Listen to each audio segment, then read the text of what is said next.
This is the Misdirected Mark Podcast, a podcast about gaming, game mastering, and entertaining you, our listeners. We are explicit, you have been warned, and I'd like to thank Mike Willard for letting us use his music on our show. Now let's pick up those mics and get on with this thing. Oh my, oh my, oh my, let's pick up those mics and get on with this thing. And on this episode, we're going to keep on packing, so you boys, keep on unpacking, please. Whew, man, that was a fun trip. But, Chris, man, what are we going to do about the show? We've been gaming all week. Yeah, man, we need to mail it in and do a con recap show. That's the way to mail it in. Oh, man, seriously, another con recap show? Uh-huh. I mean, we better add something to it. You Really? think we could mix in some talk about GMing and game design in the context of the games that we played and ran? Yeah, sure. I think we can do that. I mean, in fact, why don't we do that? If we do that, no one will know that we didn't write a show this week. Yeah, that's a good idea. And yes, I think we could fool all of them. All right, you know what? You better go do the thing.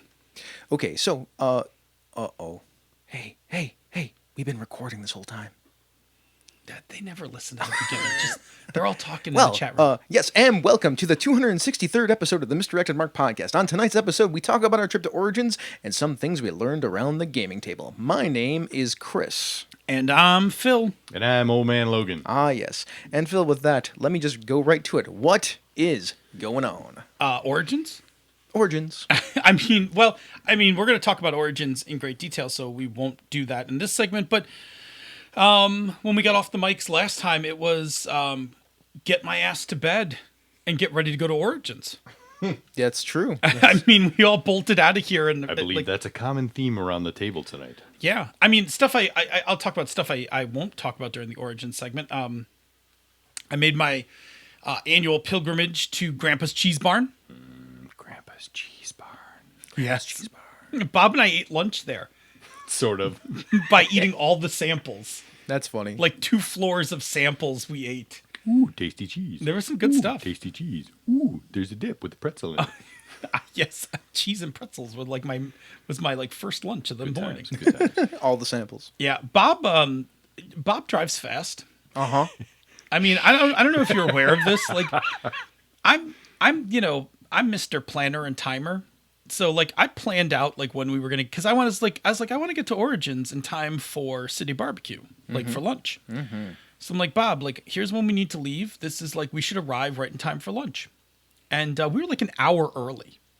Like I'm looking. He's doing a checkup like halfway through, and he's like, "We're like ahead of schedule by like almost an hour." I'm like, we need to kill some time. We went to Grandpa's Cheese Barn. We killed some time. Still arrived an hour early into Columbus. That's funny. I may have gone a little faster than they recommend. He was a little excited, and let me tell you, on the drive home, in the midst of a monsoon of a rainstorm, no less fast. No less fast. But still safe. Safe, yes, but no less fast. In the like sheets of rain, there's Bob going up 71. It was quite amusing. Anyway, Can I tell a story real quick before I get Do the too thing. far? There's enough to forget. yeah, man, It's an do it up. origin story. So Tom Flanagan was with us from the Knights of the Night, and he had water bottles. And water bottles are dangerous, and this is why water bottles are dangerous. So Tom Flanagan might like to imbibe in the occasional beverage that is alcoholic. And he filled up one of these water bottles with vodka. And he cracks the water bottle on the vodka, not realizing it's vodka, and takes a giant swig of it and sucks it down before he realizes what he did. And he's like, whoa! Half dead. So I just wanted to say that before I forgot about it later because I knew I would. So that was a Important pretty safety tip for pretty all funny you listeners true- out there in Misdirected Misdirected Mark word scramble. Everybody out there in Misdirected Mark land, important safety tip: vodka looks just like water. Strangely enough. Having worked in a lab for many years, you always label mysterious clear bottles of liquid. Those accidents happen more than you think. But so yes, Tom, mark your vodka. Man, there are new people in the chat room tonight that I've never seen before. Yes, actually, one of them is friend of ours, JJ Lanza. Oh, very cool. Yay! You might remember JJ's son, Giovanni. I can't wait to see if that game ever exists Right. in a format, the Rush 2021 game. That's the guy with the kid with the Rush 20. Okay. Yeah, that guy. Are you now caught up? The You pieces. sat next to him. Yeah. I just didn't put the two pieces together. Okay, got it. Here's the funny part. I don't think JJ and Bob know that they played at the same gaming table a few We years talked ago. about it on G Plus today. Did you guys? Yeah, I said apparently I met you once before. Yeah. We all played oh god, what's the Worlds The in Peril. Warren? Worlds in Peril. Oh, Worlds in Peril. Okay. Thanks, because my description for getting to that game wasn't going to be that flattering. Yeah, the Worlds in Peril game, which is with the GM who wouldn't let you have the girlfriend as your supervillain. He just didn't. He didn't. Get it. It wasn't that he didn't let me. He just couldn't figure out why it was interesting. That seems Of problematic. course, it was interesting. Can I just sidebar for that? Yeah, for people who sure. don't know. So a few years ago. Put your hands in your head. Ah, damn it! I hit the mic. Sorry. Panda rules. Panda rules. All right. So a few years ago, Bob and I were at Games on Demand, and unbeknownst to us, it was actually the first time I met JJ. We sat with JJ and his son, and we played Worlds in Peril. And the guy who was running it was running the adventure, and the character I picked was the character I picked was a former villain who became a hero. And so we rushed downtown because downtown was being attacked by the snake woman. And when we get down there, I'm like, okay, can she be my ex-girlfriend? Like back from when I was a supervillain? And the GM was like, I guess, is that okay? Like, is that interesting? I was like, How is that not interesting? I'm like, where? I think that's the question should have been, how is that not interesting? Right, like where doesn't that work? Did Like, everybody else at the table just stop and look at him? Like he everybody else crazy? everybody else was on board. Like Yeah. everybody got it, and it was great because I got to make all sorts of quips. Like I guess like I want my CDs back. Like I borrowed that line from Tony. Yeah. It was great. Anyway, yeah, I mean the rest of the game was fun, and actually that's like the first place I ever met JJ. But yeah, it was really. It was just a really odd moment because it's just one of those things, especially at Games on Demand, I would not have expected. Right? Like at Games on Demand, I totally would have expected somebody to be like, oh yeah, do it, because it's a lot of indie games. Hey man, Games on Demand is like anything else. It depends know. on who you get. Yep. I know. Depends It's on who a you get. curve. It's a curve. By the way, for the people who are watching us streaming tonight, we are fully aware that we're all wearing the same t-shirt. Also, that we have a very new streaming background, Yes. so it's all fancy and stuff. It There's is. like a scrolling It is bar. fancy. Yeah, you apparently leveled up in I did. streaming while we were gone from last week. I certainly did. Level up. Okay, so definitely some origin stuff. Bob, do you have any interesting non-gaming related origins stories? Because Non-gaming related origin yeah, like stories. some like funny stuff. Because we're gonna do the gaming related stuff when we get into the Yeah. segment. Let me think for a second. I got nothing. Think harder. You got one? Damn it, Bob. Did you eat anything interesting? I did eat a lot of interesting food. I ate a lot of interesting food. And gained a bunch of weight in the I process. gained a bunch of weight. Don't I you- didn't. Sitting in the Bear Burger, Oh, Bear getting Burger was ready good, to man. eat what was bound to be a very good burger, looking at the menu and it says, "Oh, you can have Black Forest bacon on your burger, or you can get turkey bacon if you want to go with the like the lighter version, The or whatever you want, non-pork. the non-pork version." So I'm like, "Yes, please, I would like the Black Forest bacon." And the waitress says, "Oh, we're actually out of the Black Forest bacon, but we do have duck bacon." And everybody at the table was like, "Oh, what? Duck Duck bacon?"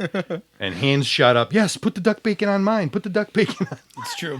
Oh, I think we should acknowledge real quick because I saw it come by. Jerry mentioned it in the chat room.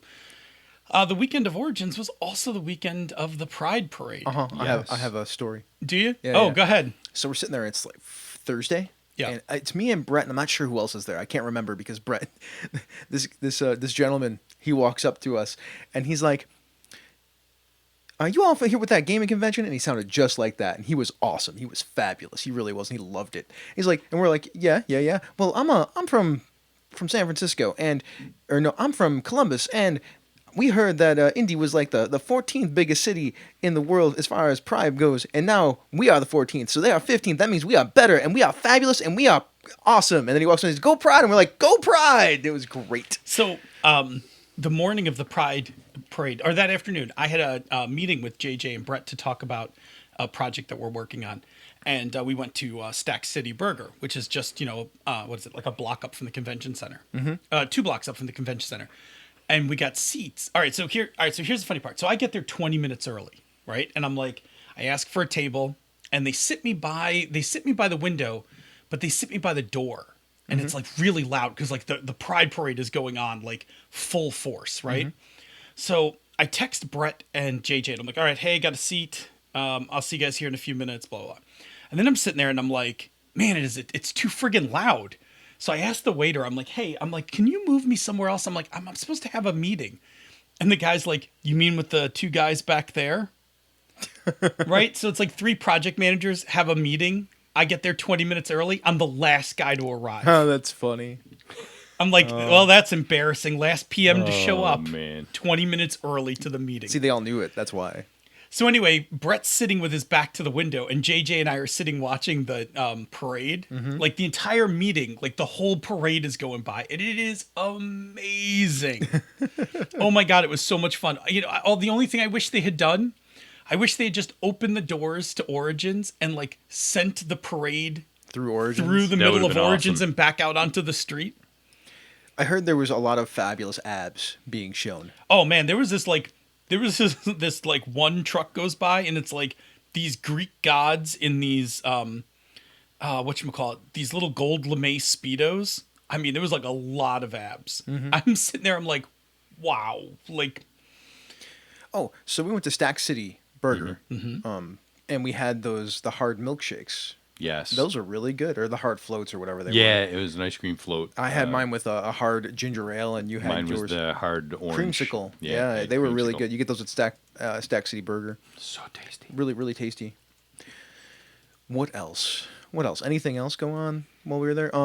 So Mo Tusino, the Canadian guy of gaming, unfortunately couldn't be there, but he did a really solid for us, and he reserved some space at Barcadia.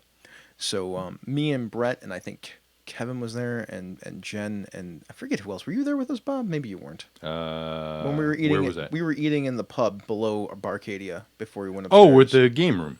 Yeah. Yeah, I went up to the game room for a little bit. Did you eat there with us beforehand though? I can't. I don't. Yeah, I think so. Yeah, the Bruley's Bar Pub. Yeah.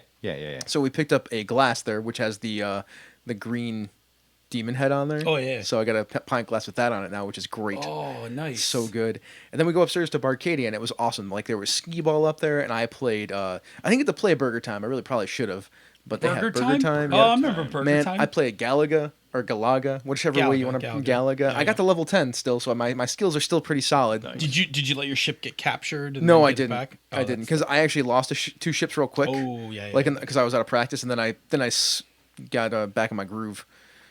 But it was pretty wonderful. Yeah, playing video games up there and whatnot. Yep. And they had all sorts of good stuff in there too. Kevin was playing a Ghostbusters pinball machine. Oh, nice. Yeah, it was pretty cool. There's a place. There is a retro arcade in the town that Dreamation and Metatopia is in that actually plays by the hour. Like you don't even put in quarters. You just go in, get a wristband, and then you can just push player 1, player 2, and just play. Nice. And then when you leave, they scan your wristband and charge you for how long you were there. Oh, cool. This place they just let you play as long as you're buying drinks. Hey, that's good. Yeah. So, where are we going now? Well, Should we do some announcements real quick? yeah, and then we don't actually have a room for this, so I mean, yeah, I'll just hit something. Not the electricity thing. Well, you know what? We can do. I'll do another metal bumper if you've got that music. Yeah, I do have that music. It'll just be Okay. our universal bumper. Yeah. I had an announcement or two that I wanted to say about. Oh, so next year we are going to go to Origins. I mean, this is our rough plan now. We're going to go to Origins like we normally go to Gen Con. We're going to run games there. We're going to have seminars there. We're going to be there Yeah. as Misdirected Mark Productions and Encoded Designs. Yeah, I think we're gonna do it up for and reals. and hopefully the Gnomes do once we rope John into making it a thing because John's the head of the Gnomes and we don't want to say anything for him. yeah, But I'm sure that won't be a problem. but at the very least, if you, Bob, Senda, and I go, Ange always goes. It's John's home convention. It's John and Tracy both live they there. both live there. That's 7. That's 7 of us already pretty in solid. place. And often Walt is there, Gnome Emeritus. Oh, Walt, yeah, like Walt, Nova, yeah. So, yeah, I mean, we put up some serious numbers without even trying. Now we just have to get other gnomes or other Misdirected Mark members there. Yeah, I think we could shame a few. Yeah, because a lot of them are there anyway. Because Merwin's there, Right. I mean, well, yes. Here's the thing. I think we didn't actually plan this year. No, We called an audible. We decided to go, and may I? Mm-hmm. so one of the reasons we called an audible was, and I won't mention any specific names, but we were asked by a game company, not a small game company, to bring Relic Hunters out for a demonstration. Yes, and we were we were very excited, and we wanted to actually be there rather than just like one of us go. And we'd heard so many good things about Origins because Merwin's a frequent flyer for Origins. And I was there last year. Yeah, and you were there last year, and so we went, but we didn't do the full court press. Like we didn't organize. Yeah. And that's the thing that we'll talk about at the end of our upcoming segment that we means to rectify. So, that was a thing that happened. That meeting went actually, I mean, even if it doesn't pay off for us, it went rather well for us, I thought. Like, we showed well. Oh, I think we showed fantastic. Yeah. Well, I think we'll actually, I have a little spot set aside in the segment to talk a little bit about it. I hate to vague cast, but Do you have it for the other thing, too? yep, I left a space for Bob to talk about the other one as well. All right, good. I'm sorry, people. We have to vague cast because it's just not proper etiquette to talk about companies that are evaluating stuff. Correct. Okay. Correct. All right, well, I guess we'll just get into the Origins. As I remember other things, I will bring them up. Yeah. Let's do So it. here, if you're going to do the thing for me. Welcome to the Con Recap segment, where we talk about what we did at cons. That was a little loud on my end. Sorry about that. Your I know voice you didn't- kind of came over me. I had to like really kind of. Here, you want to try it again? I'm actually just going to... You want to take two? Yeah, All right. take two. Okay. Here we go. Wait. Okay. Con Recap, where we sit around and talk about cons that we went to and games we played. Thank you. That's better. Sorry, Eileen. We freaked Eileen's cat out. Oh, I'm sorry, Eileen. Sorry. My bad. All right, so, Phil, Hi.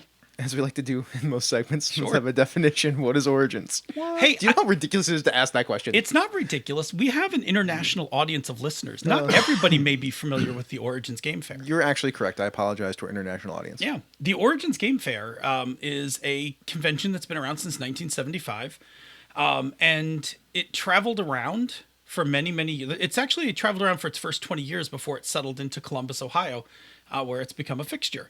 And now it is at the Greater Columbus Convention Center. And the dates bounce a little, but you can always expect it late June, early July. It always happens before Gen Con.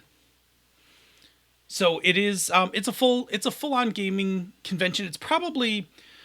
It is board game skewed. There's a lot of board It is gaming. board game skewed, Yes. and you will actually catch, like, in terms of other podcasters, like you will catch the Dice Tower has big representation.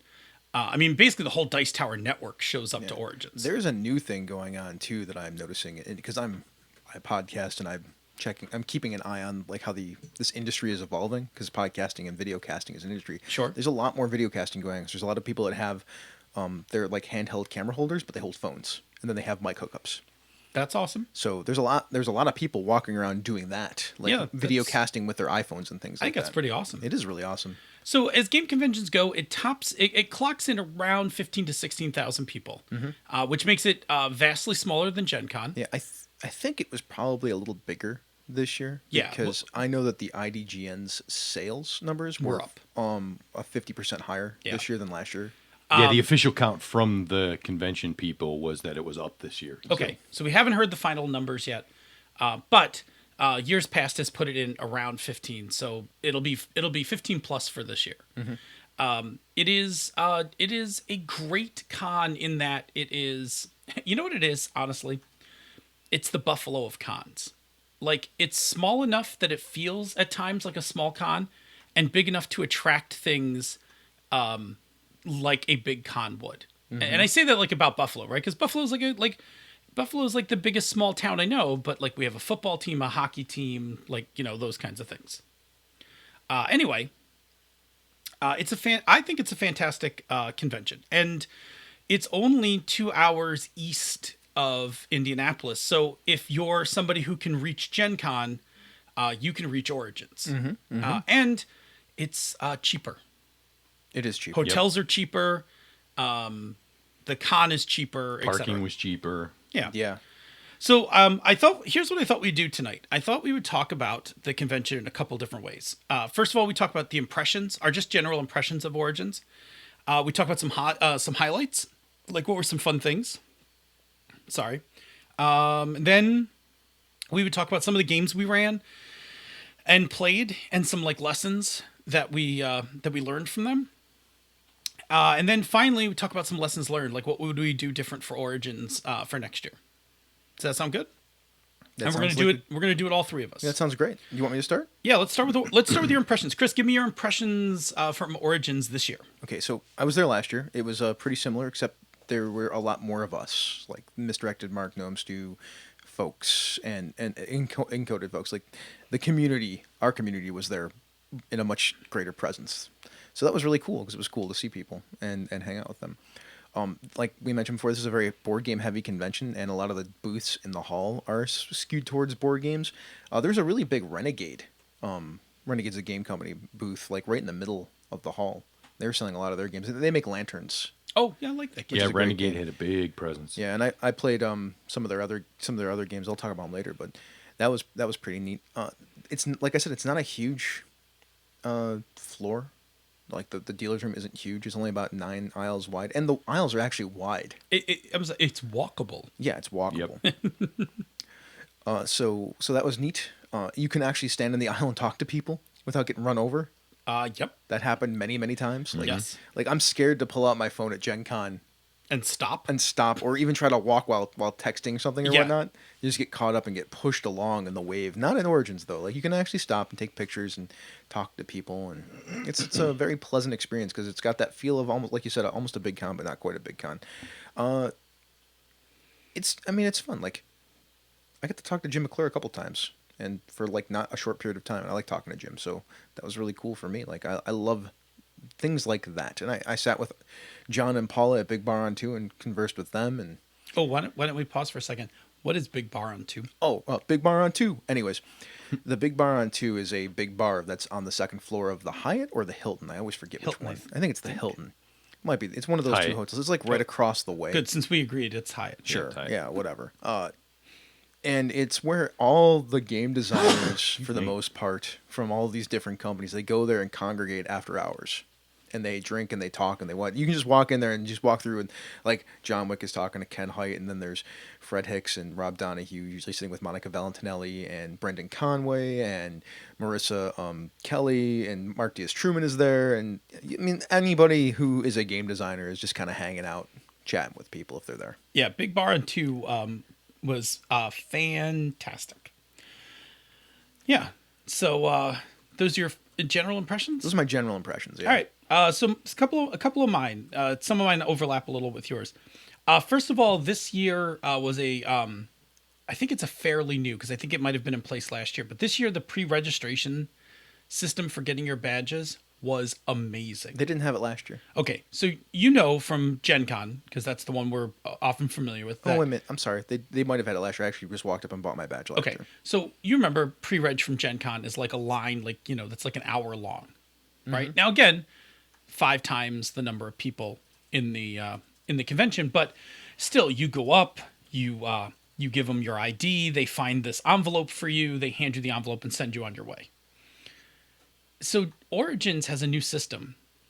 When you pre-reg, about a week before the con, you get an email with a barcode on it, and it says show up to pre-reg with this barcode on your phone, print it out, whatever.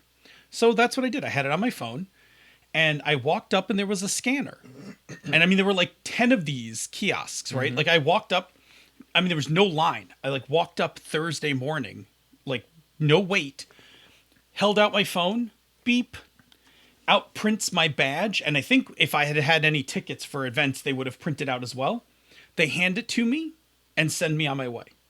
It was fantastic. That is Like, pretty awesome. It was Very so smooth. painless that I was stunned. I actually tweeted Origins, like directly. I was like, your pre-reg system is amazing. And if Gen Con had a pre-reg system like that, you could then put like islands of those kiosks around the convention center. Yeah. And hold down traffic. Yeah, you could actually probably take away some of those booths that they have. Uh-huh. The registration booths. Like, get rid of one and just put the kiosks there. I mean, it was stupid fast. I mean, like walk up, beep, print, hand your stuff on your way. Anyway, so I like that a lot. I also had the thing about it being like the small con hanging out. Big Bar on 2 was a blast for me. Here's the thing. So I not only got to talk to, I got to talk to a lot of people multiple times. Like that was the best part. Like when I see someone at Gen Con, like let's say like McClure, like I see McClure at Gen Con, it's like, hey, how you doing? Good, blah, blah, blah, blah, blah. Maybe I will see you again before the con. And if it is, it'll be totally by accident because everybody's running around. But like at Origins, like I saw him, I had dinner with him, I hung out in Big Bar on 2 with him, and I played a game with him all on different nights. It's pretty cool. Like it was so much fun. And same thing, like I went into Big Bar on 2, did a lap, and wound up talking to Ken Height for a bit. And then I walked over and I was talking to, I wound up talking to John Wick, and I ran into, I didn't run into Rob. I ran into Rob Donahue out on the floor. He and I had a very special moment. It was great. Like I see Rob and I'm like, hey Rob. And he comes walking up to me and he's like, what you carrying? So I like immediately turned my back. I'm like 3V Gear Outlaw. He's like, oh, I've got the Tom Brin backpack. I'm like, oh, it's so cool. And then like we hung out for like the next half hour and chatted. Oh man, you know, I just on the number of people I got to see multiple times, PK Sullivan. Saw him a bunch of times. In fact, I even went over to the Evil Hat booth and he demoed Kaiju Incorporated for us. It was really like, I mean, it was fun. We saw the pictures of the Panda card, which then PK stole right out from under Senda. It's not stole. Like that's what she'll tell you. But here's the thing: she couldn't afford to buy it. He was the last player in the turn, and if it doesn't get purchased, it gets thrown away. So he purchased it, and it stayed in the game. So he did not steal it. She could not buy it. She's sending all over the chat room saying stolen. He did actually steal another one of her cards during the game. He actually did a hostile takeover and took one of her other cards, but not the Panda card. Anyway, it was great. So it was like a lot of fun to see PK and then like just everyone else, like, I mean, we ran down some of the list, but like Kevin Lovecraft was there with Austin, Brett was there, JJ, like it was so, I really enjoyed it. Like it's the thing I don't get at Gen Con. Like at Gen Con, it's like hustle and everybody's busy. Like last year I went and had lunch with Mark Richardson, but it was like, it was literally how fast could we both shove food in our mouths before he had to run off to a game and I had to go do a thing. And this is like the pacing's a lot nicer. Yeah, and then when we decided, because it's a 5-day con. Yeah, so there's no rush. There's no rush, and everybody winds up at Big Bar on 2. So even if you're kind of having a busy day, it's like I'll see you at Big Bar. I'm actually a little worried that if there was 20,000 people at Origins this year, there's going to be 25 next year. It's possible. I mean, they all grow. Yeah. And it's getting, the organization of it's been better, like you said, like you mentioned with the registration system, and Gamma seems to be regaining a bit of the con running chutzpah or people believing in it than that it lost a while ago, because Origins took a huge dive for a while there. Yeah, well, I think Gen Con stole a lot of Origins people. They were also running their con poorly. Yeah. Well, which at that point Gen Con wasn't. Yeah, it's true. And so they sucked a lot of people over. I mean, again, because if you can make it to Origins, you can make it to Gen Con. And the predominating thought that I heard was like, why bother doing Gen Con when I can't do what I want to do when I can go to Origins and do what I want to do, which is hang out with people and play games. I very much think that depending on what your goals are, maybe we'll talk about this at the end of the show. Depending on what your goals are for a con, I can make an argument for both of them. Yeah, me too. For what I want out of a con, Origin starts to hit a lot closer now. Yeah, I mean, even for me, if I was selling our stuff more, like if we had our own little booth or whatever, like I would want to be at Gen Con. That is different. Yeah. Yes. All right. So lastly, I will say that the food in Columbus, especially around the convention center, is amazing. Yeah, North Market's cool, although it's not going to be there soon. And that's a criminal. That is criminal.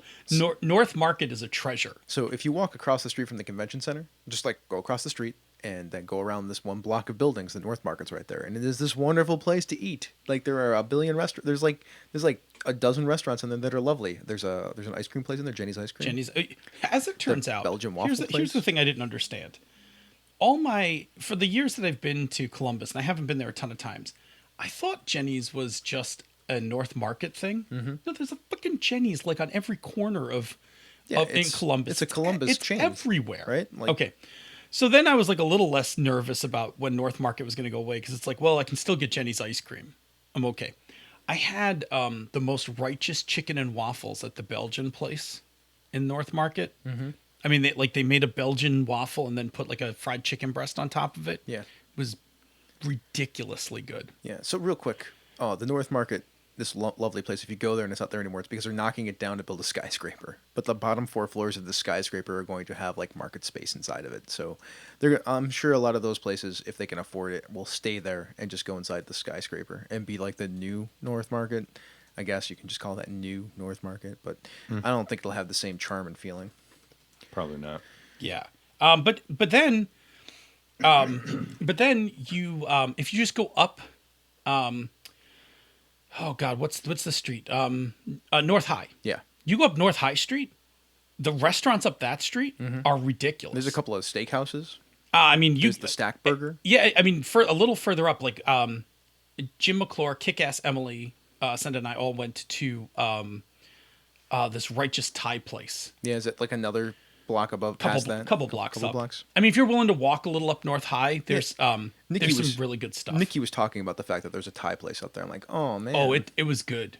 It was really good. It was a small little place, but delicious. Anyway, yeah, the food for Origins was ridiculous. Like I know I ate my way through Origins, and and for 5 days I did not eat any fast food. The shittiest food I ate at Origins was the crappy hotel breakfast. And that wasn't terrible. No. But it just paled compared to everything else. Oh, and the coffee. There was this Java place down in the food court. Yeah, it was good. They had a... Oh, we didn't even talk about the food court. The food court was actually pretty good too. I didn't even go to the food court. That's how much other stuff there was there. I mean, you can go to the food court. The food court had some decent stuff, but... Dude, I even went and ate at that Mexican place that was inside the convention center. I had a burrito bowl from there. Yeah. Split it. That was even pretty okay. Yeah? Yeah. I mean, it's certainly... I mean, it's a step above, like... Have you ever eaten the con food at the Gen Con, like the convention center? It's terrible. Right. It's just garbage, man. Right. The actual convention center food at Gen Con is actually quite frightening. Although what Gen Con has is it has the mall. Yeah, but Like if you want it, like you can walk over the bridge to the mall and get the something. food court at Origins Was good? is better than the food court at the Yeah, mall there at was some Gen really Con. good stuff there. I will say the coffee place had a cold brew nitro infused coffee. Yeah, it's a U thing. That's a very Twice U the thing. caffeine, super smooth. Oh, so good. I drank a bunch of them. Black. Okay, that was me. Bob? Yeah, so there's a little bit of overlap, but one of my biggest takeaways was it's the big little con. I mean, it's you kind of get a lot of the Gen Con-y type feel from it, but it's still it's easier to talk to people and meet with people and hang out, and the floor is walkable and it's not jammed tight with tiny little aisles, and so it's big enough, but yet still small, and I thought that was great. And honestly, the food was that's my weakness is food. I eat, and I need to work on that because I probably could have reined it in a little bit. But Yeah, I was splitting meals, so I didn't overeat at all. It was yeah, great. I had man. a couple of meals where I ate. Everything was good, man. Like the breakfast place we ate at. Yep. That breakfast place that where we talked to Tracy. Ted's Montana Grill. Yep. Thank you, Sean Merwin. Yep. Oh my God. Like, I mean, Stack Burger was good. Yep. But Bear Burger was ridiculous. Bear Burger was ridiculous. Man. Anyway, all right. That's not why people came Yep. to hear us gush about food. Although I will tell you, if you like interesting food and you like eating, you will not be disappointed at Exactly. Origins. All right, let's talk about some highlights, Chris. Actually, I'm gonna switch it up. Bob, Let's go with Bob. Yeah. Bob, tell me some highlights. Like, what were some cool things you got to do, experience at Origins? Yeah. So some people played my games and liked them. Enjoyed themselves. So, without naming names, Yeah. two different companies. Two different companies. One played one game. One played another game. You can name the games. Yeah. One played Relic Hunters, That was the one that was and- scheduled. Yep, and they seemed to enjoy it, and it worked the way we wanted it to work, and everything looked good. And there were some smiles and nods and things, and I squeed inside. Can I tell you what I loved? Yeah. Having like the part of the experience of watching Relic Hunters be demoed by another company. Mm-hmm. I'm watching them. So first of all, Chris is doing the demo. Yeah. Like we all voted. We voted Chris to do the actual demonstration, and you did a fantastic job. You did a very nice job of getting everyone started playing without like drowning people in rules, and then yet kept the thing flowing when you had to explain a few things about like how the sculling out worked and things like that. Did a really nice job. I was, without saying this condescendingly, I was very proud of you. Like I thought that was fantastic. I'm actually getting a lot more used to people telling me that they're proud of me. It's really weird, but Okay. I'm actually, it makes me feel pretty good. I wanted to hug you, but I didn't Yeah. want to hug you at the table. Well, it's okay. And then like the other thing I remember is like, because Bob and I are sitting next to each other and we both just kind of keep looking at each other and smiling, right? Like, cause Yep. like we're watching and we're just smiling at each other. But I just remember like every time something comes up and somebody like asks you to explain a rule or whatever, like all I remember is like all the times like we sat at this table and hashed all that shit out. Like there's a mulligan rule and I know exactly why there's a mulligan rule in the game. Like, so it was really kind of surreal. Yeah. All right. So anyway, Yeah, and from that experience with Relic Hunters, one of the things that really made me happy was during the course of play, one of the people was doing the thing and then turned and looked over at Phil and gave him that, not like a full smile, but like the half smile and the nod, like yeah. And I went, oh. I think my favorite thing in that demo was in the first round of the game, somebody got 3 cards. Yeah. Which is a pretty daunting opening round. Uh-huh. And Good it's almost unheard of to like 2 cards is a pretty good round. 3 cards is a daunting as hell round. That person usually wins. And that person usually wins, and that is not who won. Yep. Nope. The person who actually looked like, I mean, there was one person that was out. Like Yeah. that guy just couldn't catch a break on the dice. Yeah. And there was the other player who was doing okay, but didn't really look like they could win. And then in the end, And in the end, when the cards flipped Bam. over, so friggin' happy. Like I was Yeah. like, It was good. good times. I good was like, times. yep. See, you can't predict the winner early on in that game. It was a perfect. It played well. I Yeah. was proud of you. I was proud of that game. Yeah. Like that game did.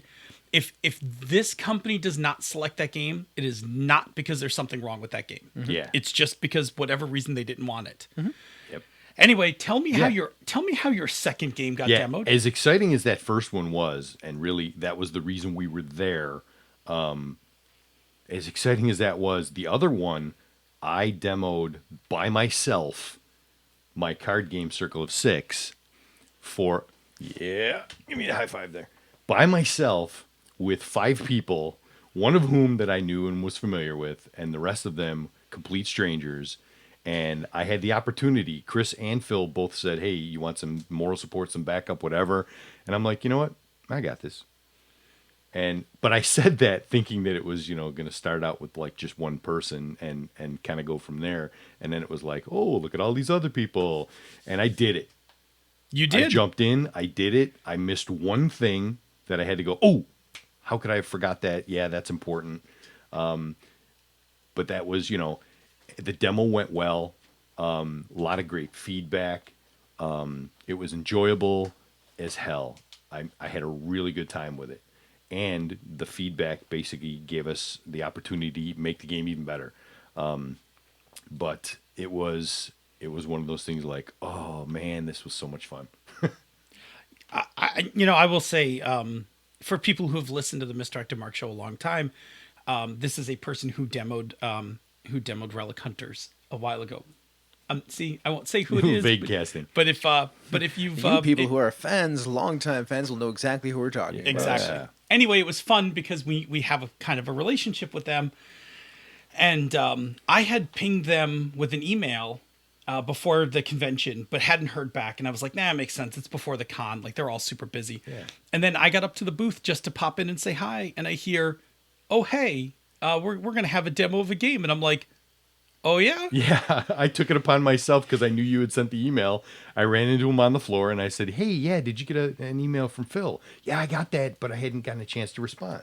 And so we talked about it. We set up a time, and then bam, we did the thing. And then over the course of the next 2 days, I went back a couple more times and had conversations with them about the things that Chris and I changed in the game based on the feedback that we got.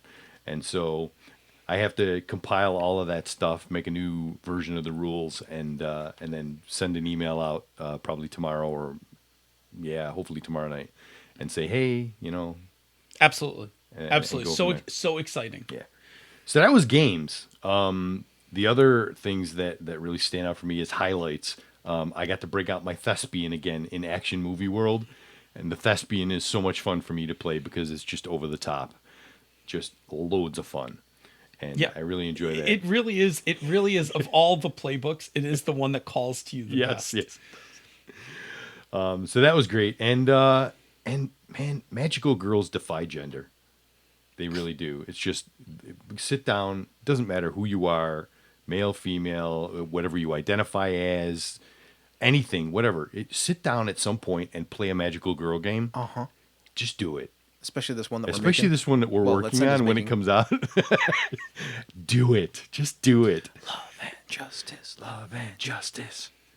Good times. I So, what about you guys, man? yeah. You okay if I go? Yeah. So yeah, the demo of Relic Hunters was definitely a high point for me. I mean, and I wasn't even involved. Like, I mean, I was literally sitting there like proud parent style, right? Like, just like watching like my kid up on stage kind of thing. Like look there's our game. Like, I remember this game like 6 versions ago, right? Like, I mean, I remember when we finally like we finished it and we're just like we're done. So Yeah, I'm real proud of Relic Hunters. I'm real proud of Circle of Six too, and where it's gotten to. Circle of Six is fantastic. Circle of Six is fantastic. Like I said, Relic Hunters has been done for a while. We've been shopping it. Circle of Six, man, I'm ready. Like that game is. I think that one last rule about. I think the last person- tweak you put in it, the ending tweak. I heard what happened after I walked away. Yeah. You won the game. Right, so that's smirky enough, right? Oh, yeah. Not that I'm giving away anything. No. But... There we go. Thank you. Oh man. So I got to run Action Movie World, which I'll talk about in the games and lessons section. I love running Action Movie World. Like, that is a game that I watched so many action movies as a kid that that game is like second nature to me. Like, That game calls to you. yeah, all the tropes of that game, like I have no like I also like that there's no prep in that game. Like, you don't even know what story you're gonna play until the players pick it. And then like I had to make up the whole thing like in 10 minutes, and it's just so much fun. And so anyway, I'll talk about that one a little bit more. I had this amazing time hanging out with on the floor with Rob Donahue and John Wick. Nice. Like, just nerding the hell out. Which is fun because it was, John quite animated, and Rob is like, I'm afraid to say it because it's Rob Donahue and I like kind of hold him up a little on a pedestal, but like Rob is like my flavor of nerd. Like, he and I, like, there's a lot of Rob and Phil similarities. Oh yeah, just read his blog. You can see it. Yeah. So getting to hang out with him was like I said, like the second he saw me, he's like, "What are you carrying?" Right? Like, so the two of us like turning our backs to each other, like showing off bags and stuff like that. And then we just got talking about game stuff, and then we're sitting there, and you were there, right? Yeah. Yeah. So then we're sitting there, and John Wick's like, "You know what game had the best psychic system ever?" He's like, "Conspiracy X," and like Bob and I are like, "Ah!" Like, of course it did. Did you ever hear the psychic system for Conspiracy X? No. So when you want to use your psychic powers, the Zener cards, those, the circle, the square, the triangle, the wavy lines, like they use for ESP test. What you would do is, depending on the difficulty, the GM would shuffle and like 2, 3, 1, 2, or 3 of those cards into their hand, and then you would guess one of the symbols. Oh, that's great. And if you had if the GM had the symbol, then your power would go off. Oh, that's great. Yep. Yeah, That is a great system for it. and I'll tell this, like, our friend Mike. Statistically, Mike scored higher on those Zener cards he scored so high that I would go to these ridiculous lengths to hide the cards from him. Because I thought at first, because I made them, like I cut them out and glued them on the back of these Illuminati World Order cards. So I'm like, oh, he must just know what, like, which card's which. So like I started doing shit like behind a GM screen. I'd put him behind my back, hit him under like the table. Yeah, one time you were like, "Is he looking at the reflection in my glasses?" Right, What I is took he my doing? glasses off. Like I did like, no matter what I did, like that guy, like even on an R1 test, Yeah, could hit the card. He was So- psychic. Totally psychic. maybe. Borderline psychic. We used to say psychotic and just misspell it, but That makes sense. yeah. So anyway, John, by the time I was finished talking to Rob and John, I had like 6 things I had written down about books I needed to read, Oh, yeah. movies I needed to see, and stuff like that. Like, I apparently need to read the Parker series of books, the Black Monday Murder graphic novel, and I need to watch a movie called Sushi Girl, which I went and looked at the trailer. I need to watch a movie called Sushi Girl. It's like this. It's about this heist that goes wrong. It's like it's Reservoir Dog-esque, but the sushi girl is the girl who's like laying down with all the sushi on her as yeah. all the shit is going on around the table. Oh, interesting. It looks really good. I'm gonna go rent it this weekend. I think I'm gonna go watch it. Very all right. cool. Anyway, Do you know I lack a vital nerd skill? what's that? I can't reference or recall things very well, like specifics. Hmm. So I'm bad at quoting stuff, which is a nerd thing. That is a huge nerd. That's a huge nerd Like, it's not only identifier; it's a shorthand way we communicate to each other. Uh-huh. And I'm bad at quoting things, so I mean, there was one. There were a couple of times I almost had to quick pop splain for Bob. Yeah. Like, not to Bob, like to send about like things Bob said. Like, and one of them, because this is just a movie that Senda hadn't watched a bunch of times and could quote. Bob goes, "I looked in the trap ray." Yep. And then when we got to Action Movie World, well, then, I mean, like, there was no chance to stop and pop splain. Like, quotes were coming off left and right which is why I don't like that game. because it's so super tropey. I mean, it's just so tropey, and everybody's just quoting movies, and I'm just like, I can't actually participate. So I would say you would have been able to play the one that we played. There was only 1 or 2 like super quotes. Everything else was actually just in-game stuff. You would have dug it. like, I'm not even good at like I love Indiana Jones. I've seen Star Wars like 200 times. I can't quote everything correctly from it, or anything really correctly. Bob from does it. a much better job of being accurate at quoting. I usually am inaccurate enough that Bob knows the quote and then fixes it for me. Like everything else that I do, In like my- Bob just fixes that shit My for head me. just doesn't work that way. It works so much on music and vague images. Can you do it with lyrics? No, No.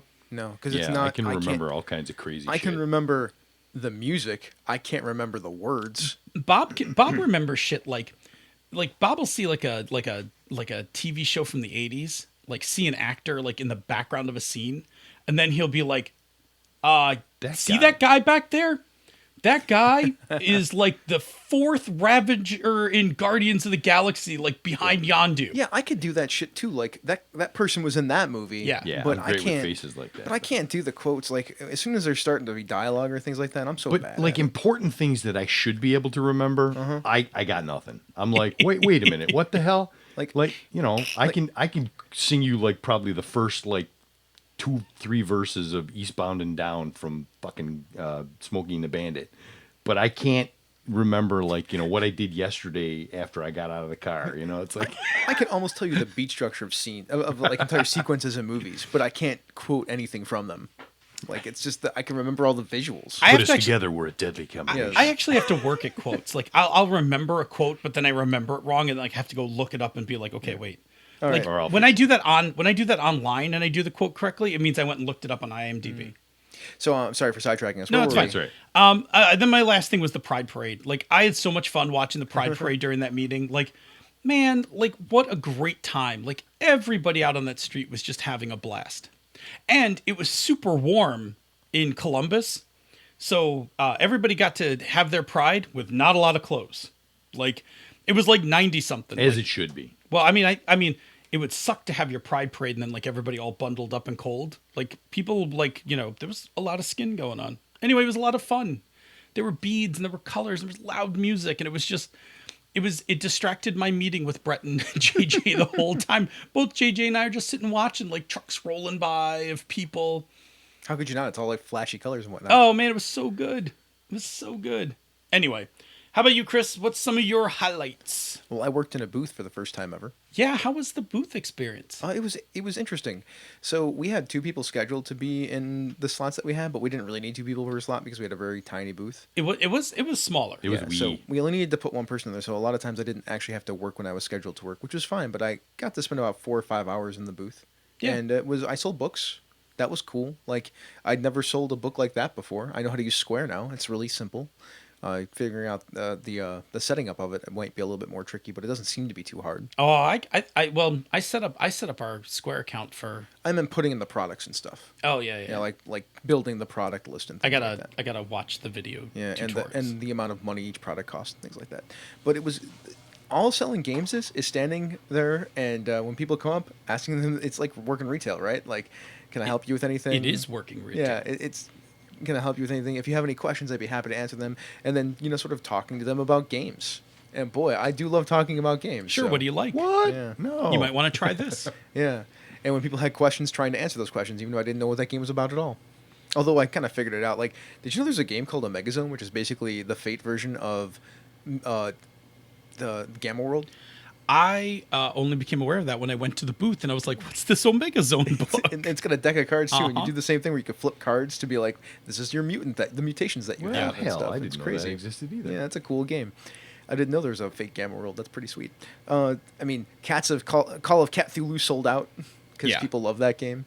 Did you reference the She's a Super Geek episode where you can hear? I didn't have to once, but what I was doing is I had a bunch of copies of Lasers and Feelings, and I had the cool postcard-sized pieces of paper that send printed out with all the podcasts on one side and a game on the back with all our contact information. So I was giving those away, the game part, and I was giving Lasers and Feelings away whenever somebody bought something.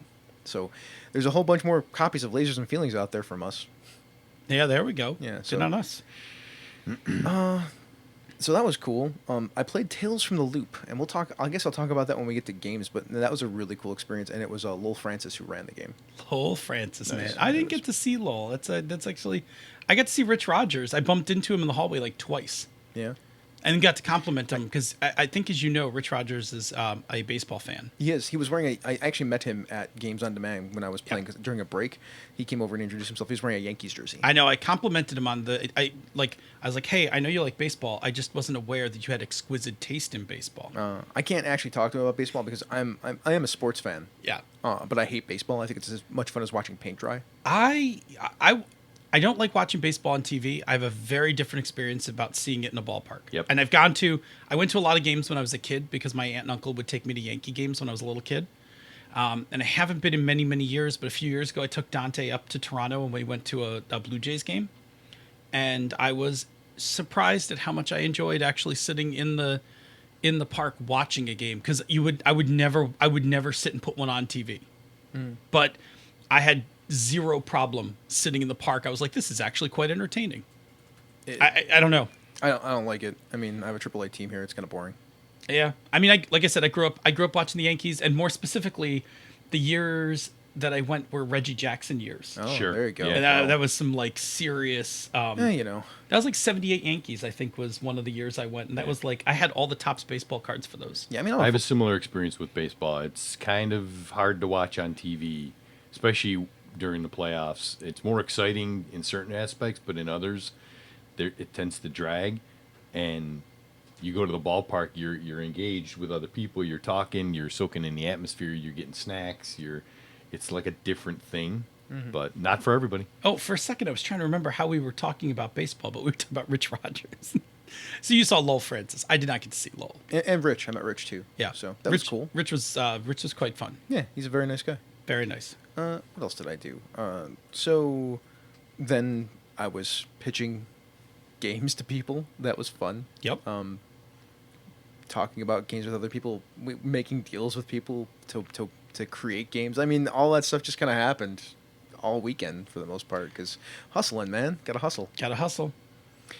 And then, I mentioned earlier about catching up with Jim McClure, having a couple of longer conversations with him was a really fun thing to do. Like, I like talking to Jim, so. I got, like I said, I got to have dinner with Jim and Kick-Ass Emily, and it was just very delightful. Yeah, seeing Emily was great again, too. I didn't get to talk to her as much. Oh, I'll talk about when we talk about games. I'll talk about a little bit about getting to actually play Magical Girls with Emily, which was its own magical experience. All right. I guess we should probably go to the chat room and see what's going on there. But before we get to the chat room, for those people who are interested in watching us live, because we do stream this show, it is 8:45 Eastern, and we have a new setup. There's even a scroll that goes along the screen that Chiron has, graphics. Woo! yeah, that has all of the most recent episodes of Misdirected Mark and some news that's going on out in the industry, like recent Kickstarters and such. That's pretty righteous, man. So Yeah. there's advertising space on that. So if you are interested in advertising with Misdirected Mark Productions, you can not only get your ad read, but you can get an ad spot on the stream. Aha. So what's going on in the chat room?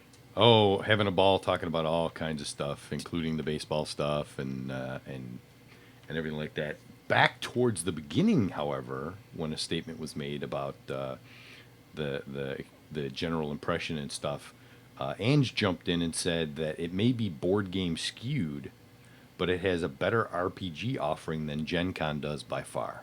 You think so? That was Ange's experience. Interesting. Cool. I have no idea, so. I didn't register for anything this year, so I'm going to take Angie's word for it. Yeah, sure. It was somebody else jumped in as well and said that that it was easy to find a lot of games, easy to get into games, so it was a much more fulfilling experience. Maybe is a good word for it. I mean, I could totally see that. Is there anything else? We're pretty good for now. Yeah, let's do the thing. Okay, moving on. Let's talk about games and lessons. Yeah, I mean, listen, you come here for the gaming advice, and we're talking about Origins, but we played games, and anytime we play something, we can always learn. We can always take something away from the table. Yes. So here, I'm going to talk about Tales from the Loop now. Then you can talk about one, okay? Yeah, good. So Tales from the Loop is a game about, kids riding bikes in the 80s, ostensibly, except it's in a setting where there's actually a bunch of futuristic tech around, like robots and stuff. Sure. And weird stuff happens. I like how you're explaining this to me because I brought you this game. It was like, this game looks fucking amazing. And that's how Lowell explained it to me. Yeah. Like, the 80s that never was is the tagline for the actual game. when we were creating our lair, or like the place that the kids hang out, it's like a basement, and we have like tires and stacks, and one of the kids lives in the basement, like on a cot. And then after we built it up, like it's this like kind of like junk place, basically. Lowell mentioned then there's like robots and things like that. I'm like, oh, can we have a robot head that we just put on a shelf somewhere? And he's like, absolutely. I'm like, yeah, that's great. And then Nikki was playing that game. She's like, whenever I walk downstairs, I just take the head and I turn it away because it looks like it's looking at me. I'm like, that's fantastic. So good.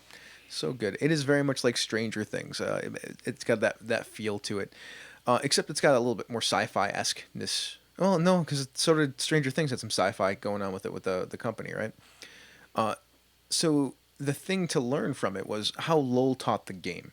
So apparently this game has a bunch of moves and things like that in it, but we never saw them at all ever.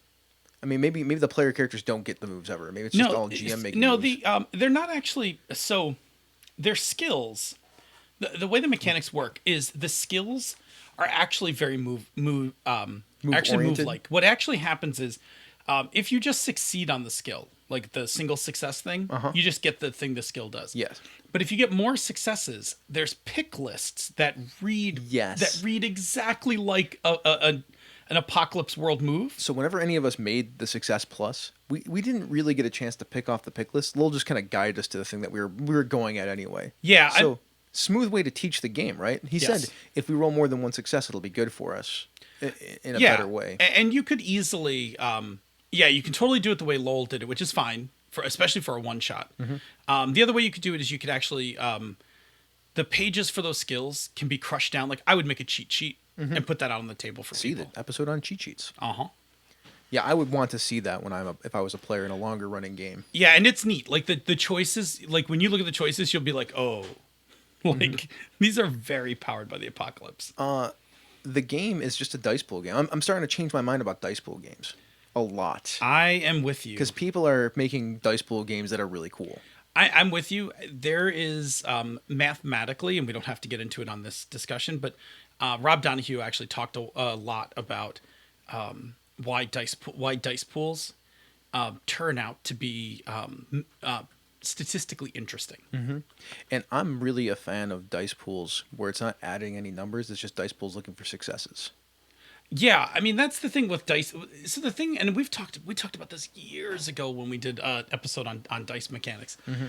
The thing about dice pools is the time to build the pool and the time to read the tea leaves. If those are super long, then the mechanic feels clunky. Yeah.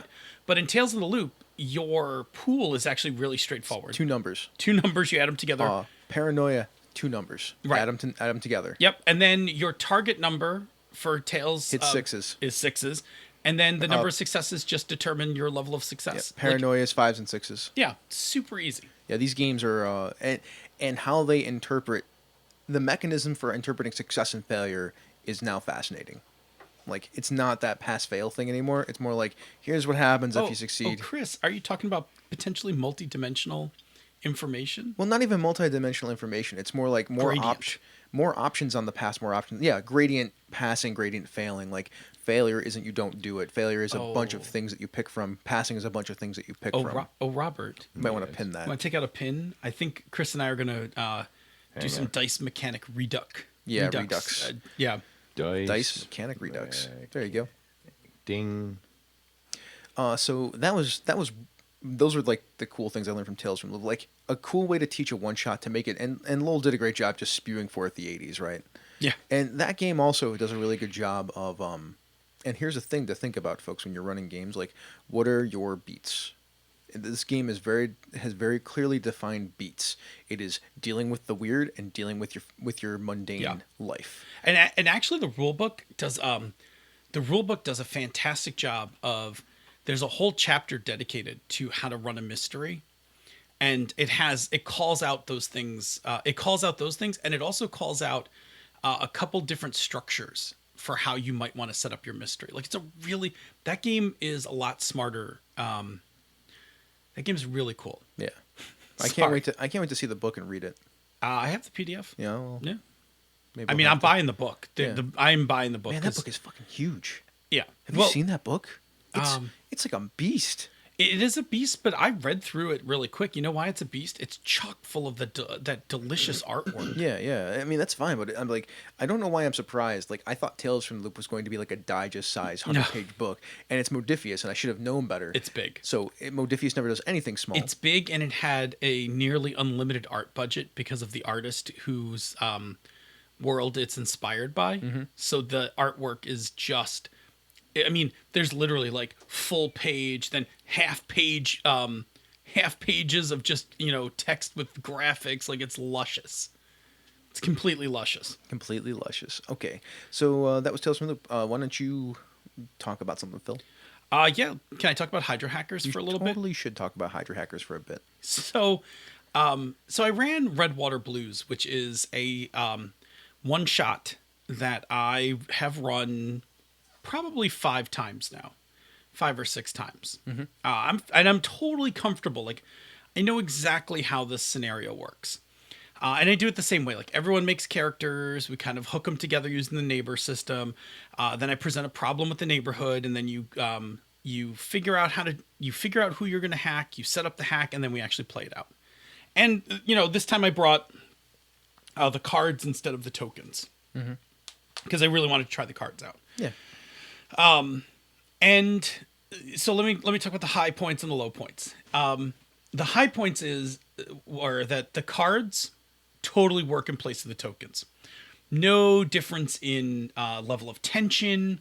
No difference in a little bit of a challenge to build the deck in that I had to keep taking out the cards and shuffling through to put cards in the deck and stuff. Where when I do the tokens, I have like a little box, a little sectioned box that has the tokens and I can kind of easily grab them. But it was fine. Like it did all of that. And when the actual Hydro hack started, with the cards and all that stuff, it went right down to the very last 3 cards. Like the players were like we have to either get the last blue water this turn, or we have to cut and run from this hack. We're going to get detected. And they did. Like on that absolute last turn, the last card they flipped was a blue water. And so there were like big cheers erupted around the table. And that part was fine. But when I was running it, and I did something different, so I have to also acknowledge this. Besides changing the cards, I changed one more thing. If you remember, when I have the source of water, the source of water, the reservoir where it's going in the pipes, on the back of those cards, like on the front of the cards, I tell you what you're going to get. And on the back of the cards, I have like how the scene should play out with 3 objectives. This time, I let everyone see the objectives before we started playing. And I think it did some damage to the scenes. Because by knowing what they were, people didn't role play as much as they didn't role play to solve the problem as much as they just like went after those 3 things. And what wound up happening was, sitting around the table, I was reading the table and people were having fun, but like I noticed one player, and I'm not going to call out who it is, although I will thank them because having seen them helped me quite a bit, was not having fun. And somebody that I very much wanted to have a good time. And I could tell, like I could just tell, like this wasn't the game for them. And it was tough because it was like, oh, like I really wanted to run this game for this person. They're super into indie games and it's failing. There's a thing that some of us tend to do when we're designing and we get too in love with the cycle of play and not think about enough how our play supports the fiction. Our mechanisms support the fiction. Right. And the problem has been, and it's always been a problem with I don't say problem, it's always been a challenge with Hydra Hackers with that particular mechanic, is that mechanic is so board gamey that it's jarring to role play. Like you can role play or you can play the board game, but it's super hard to play both of them merged. Because there's not really anything that takes the connective tissue breaks down. Yeah, that's what we talked about when we were talking about where in Powered by the Apocalypse games, or really any role play game, how does the mechanic lead into the fiction, lead back into the mechanics? Exactly, which it doesn't do a great job of. Or how does the fiction lead into the mechanic or the mechanism and then back into the fiction? Right. As a board game, it's a fantastically thrilling board game. And I can get that. It's like the Jenga tower in It's like the Jenga tower in Dread. I can scare the shit out of you.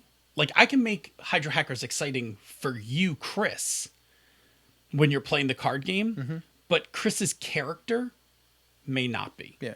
So Jenga, it's a proxy tension because when your character is threatened, you have to personally pull a block. Right. So you have just set up a tense situation, said, okay, pull a block. So now you are tense and your character's life is on the line. And then if you pull the block successfully and put it on top, you get to breathe a sigh of release, and then we go back right into the fiction. Right. It plays into bleed. It plays into bleed. Yes. Yes. Because you're bleeding. You're scared.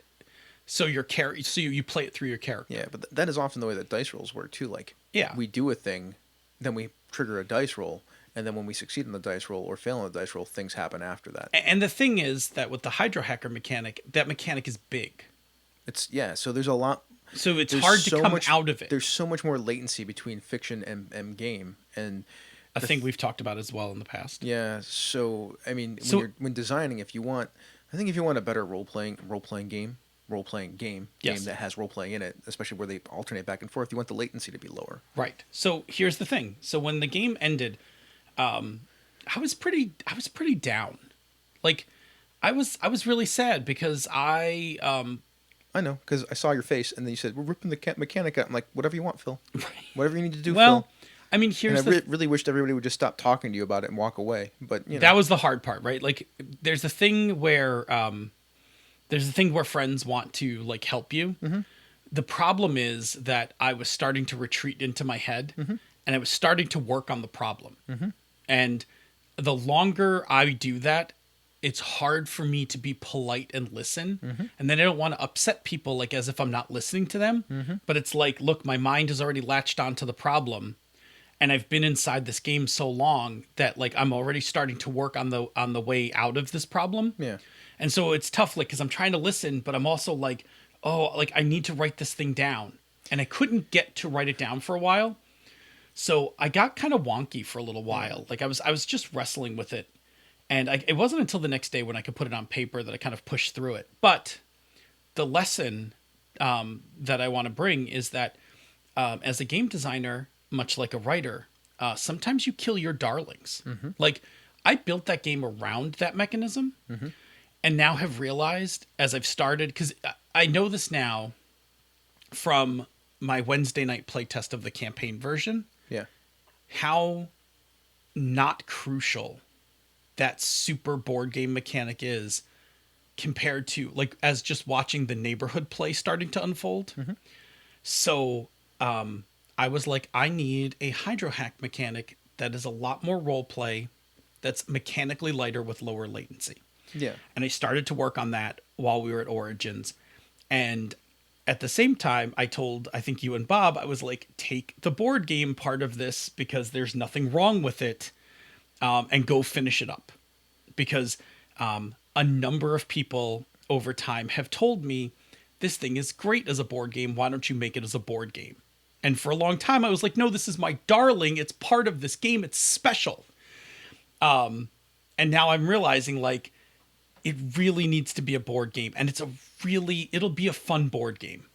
And there's a way to do the role-playing piece more elegantly. Something more akin to Night Witches and Mashed, which is kind of where I drew my inspiration from. Because Night Witches and Mashed both have a second phase mechanic that is a little more gamey, but not as super gamey as what I built. So I did. I sat down on Saturday morning, sketched out like 6 pages of notes, showed a bunch of it to you. You liked it. And then later I sat with Bob and Senda for a few hours and hashed through more of it. And I still got to sit with you to go through a couple last pieces, but I like what I have a lot better in terms of the role-playing game. And by killing that big mechanic, I've pushed now more emphasis on the neighborhood and the struggle of the neighborhood, which I think is where the game really needs to be. So here are the couple takeaways. 1, I've run that game like 5 times. It always produces a fun table play. But even then, I realized I had missed the design mark. Like, I mean, I had 5 play tests in. That's a lot of play tests for the single mechanic. I realized I missed the mark. 2, sometimes you just kill your darlings. It's okay.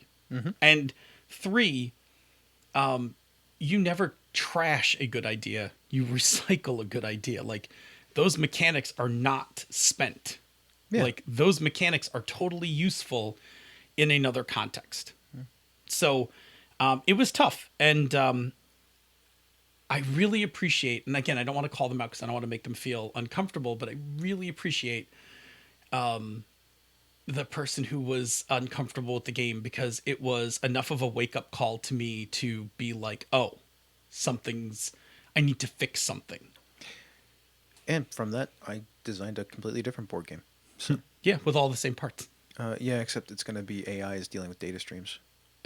Which is perfectly fine, because that was the whole idea of Hydro Hackers was it's a stream mechanic. What you stream can be whatever. Well, my version of the game is different from what you had for Hydro Hackers, so that's why I have a completely different game. I mean, I actually would take that Hydro Hackers thing and just I know Bob could wrap a few things around it, make a simple version of the character classes as cards, and suddenly like that game is still done. It's totally a thing. Yeah. Yeah. Plus, Tim made those kick-ass cards. I don't want to waste those cards. Yeah, I mean, those cards have a thing where they're like shuffled in a pile and you're drawing from them as you're doing things. Yeah. So I mean, you just build a game that is, I mean, that's also doable. I just have I had a different one because it was about laying cards on the line. Like yeah, no. That's a completely different game. You had the guillotine kind of thing, which I still think is kind of cool. Yeah, but There's a thing that you can do with that where you turn into a data stream. You're a bunch of AIs trying to protect it, Uh-huh.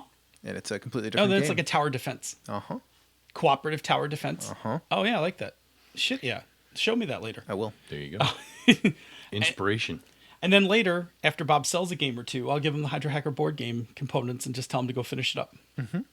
So anyway, I'm excited. Like, I'm going to go and the Wednesday group isn't ready to do their first Hydra Hack yet, but they're getting close. Oh, you can use the new one. So I'm going to get the new one written like in the next couple days. And hopefully I can prototype a worksheet approach to it. I think I'm close. Yeah. So it's a good thought, everybody out there. Like, how does your game, if you're designing games, and even when you're running games, how do your mechanics, how does your play lead into the mechanism and lead out of that back into the play? Yep. And that's actually still the part I want to show you. Because those are what role-playing games are. Right. And that's actually the part I want to show you for what I have so far is I want to make sure that I've got the exit. I got the entrance into the mechanic. Mm-hmm. I need to make sure I have the way out clean enough. Yeah. So I'll show it to you. All right. Bob, tell me about another game. Yeah. So, Hey, Bob. yeah, We're going long. we're going long. A recap episodes always go long. 10 o'clock already. Jeez, Yeah, man. well, we get a little verbose, but hey, what are you going to do? So, lessons learned from a game. Yeah, I did a Circle of Six demo by myself. Yes, you Now I'm did. picturing that old Santa Claus trying to climb up into that sled by myself. Anyhow, here's the thing. I have never been really good at any kind of public speaking, talking to strangers. I never traditionally was good at meeting new people. These are things that I've worked on for quite a long time, and it's been a really slow go. When I get in with a group of people and we're all friends and stuff, I can hang out and chat and laugh and I'm comfortable and everything's great. But you throw a new body into the mix and things get a little, and I tighten up, I clam up, and I'm not super comfortable. When I first joined this podcast, I was like, I'm just going to sit here and I'm going to watch the thing and I'll let you guys know what's going on in the chat room and everything will be great. And then you guys kind of like added a little bit more and I started getting a little more comfortable. And now it's like, hey, whatever, I'm on the mics. Woo, yeah. You are, in fact, on the mics. Do the thing. It's almost like I planned it that way. Yeah, maybe. So yeah, sitting down with a bunch of people and like pitching the game. When we did the first pitch for Relic Hunters, I was like, yeah, Chris, you got to do this. I can't do this. I'm like, this is my game. I designed it. You helped develop it and get it where it is. And you'll do a better job of explaining it and doing the talky parts. And I'll just stand here and be like, yeah. But this one, it was probably a good thing for me to do this one by myself because Circle of Six is much smaller, fewer things to deal with, and it was a much more compact scenario. So it was probably a good thing for that I started with that one. But I'm like, holy shit! I stood here and I did the thing and I talked to people and I showed them the stuff and we bantered back and forth at the table and had a good time and there was hilarity and laughing. It's And I almost was like you're playing a game. It's almost like I was playing a game. It's like, how should that be any different from, Yeah, exactly. So I've learned that another thing, hey, I can do this, this is a thing that I can do. So I was very happy to discover that.